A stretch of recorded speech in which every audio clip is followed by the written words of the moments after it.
ஒரு விதை உலகத்தையே கைப்பற்றினால் டே 1. இது ஒரு சாதாரண விதை இல்லை, ஜெனட்டிக்காக மாற்றப்பட்ட ஒரு விதையை நீ நட்டு வைக்கிறாய்.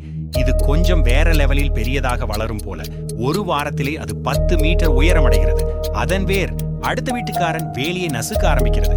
அவனோ நேராக கோர்ட்டில் வழக்கு போடுறான். 100 மீட்டர் ஆகும்போது அந்த வேர் முழு நகரத்தின் தண்ணீர் சப்ளையே குடித்து விடுகிறது. இது ஒரு செடியா இல்ல ஒரு மான்ஸ்டரா? இந்த மக்கள் பயப்பட ஆரம்பிக்கிறாங்க.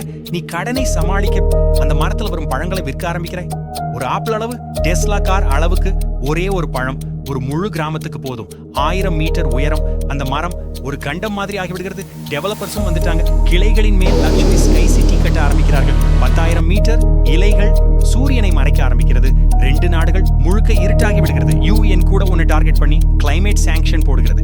50,000 மீட்டர் உயரம் மரத்துக்கு அருகில் ஆக்சிஜன் லெவல் 500% அதிகம். மக்கள் சும்மா சுவாசிக்கவே ஆயிரக்கணக்கில் பணம் கொடுக்கிறார்கள். இந்த மரத்தை நீ கட்டுப்படுத்துகிறையா இல்ல அது உன்னை ஆள ஆரம்பிச்சிருச்சா?